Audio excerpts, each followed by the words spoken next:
You're sitting across from someone you trusted completely, and something they just said doesn't add up. You push it away, but the crack is already there.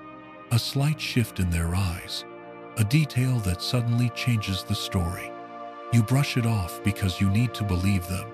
You want to believe them, but the damage is already done. What you're about to understand isn't a theory.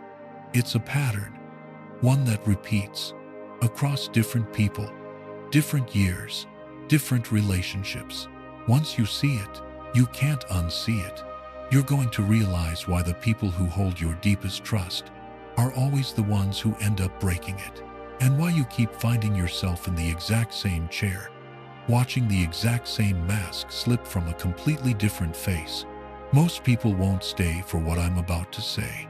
It is much easier to find someone to blame, something to fix, somewhere to run.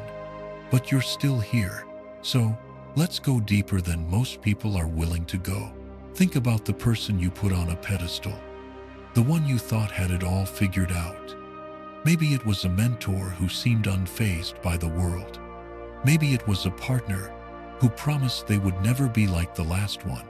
You looked at them and saw everything you desperately wanted to be. You made them the exception to every rule. They were the honest one. They were the safe one. Remember that feeling. And then they weren't. They lied. They hid something. They let you down in a way that felt like the ground disappearing beneath your feet. When this happens, your first instinct is to ask how they could deceive you. You look at the lie as a personal attack. You wonder how someone so good could do something so incredibly bad. But let's look closer at what was actually happening before the lie. Let's look at the quiet, invisible pressure you placed on them without ever saying a single word. You didn't just love them or respect them. You needed them to be flawless. When you look at someone and see perfection, you aren't seeing them at all. You are looking at a mirror. You are taking all the goodness, all the strength, all the moral certainty that you haven't quite claimed in yourself, and you are handing it to them. You give them a script. You tell them, silently, that they are the hero of your story. That is a terrifying burden to place on a normal, flawed human being. Picture a friend you leaned on for everything. He was the one who always had the answers. He listened to your problems until 2 in the morning. He never complained. You never asked if he was tired, because you needed him to be the strong one. And for a while, he plays along, because it feels good to be worshipped. It feels good to be the person you think he is. But nobody can hold their breath forever. Eventually, they are going to make a selfish choice. They are going to stumble. They are going to act like a regular, messy human being who makes mistakes and gets scared. And this is where everything turns. Because when they stumble, they look at you, and they see someone who will not tolerate their flaws. They see someone who only loves the statue, not the stone. So they lie. They don't lie because they are malicious.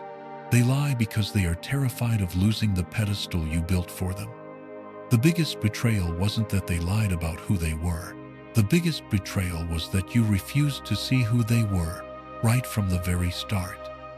You didn't give them room to be human. You demanded an illusion, and they simply gave you what you asked for. Don't look away from that truth. Carl Jung spent decades watching people do this exact thing to each other. He noticed that we don't just hide our dark, ugly sides from the world. We also hide our light. When we are too afraid to step into our own power, we take our own brilliance and we project it onto someone else. Jung called this the golden shadow. We make them the savior, so we don't have to save ourselves. Jung understood that whatever we refuse to recognize in ourselves, we will force onto the people around us. When you idolize someone, you strip them of their humanity. You trap them in your fantasy. And when a human being is trapped, they will do anything to survive, including lying straight to your face. They are just trying to keep the character alive, the character you wrote for them. Think about the last time you felt truly destroyed by a lie. Were you really mourning the person? Or Were you mourning the fantasy you built around them? When the lie is finally exposed, it hurts. It burns away everything you thought you knew, but it is also the very first time you are actually seeing them. The pain you feel right now isn't the end of the world. It is the end of the play. The curtain has fallen. You came here asking why they betrayed you, why the people you believe always end up lying to you. The real answer is that you already knew who they were. You just needed someone to play a part. And the play is finally over.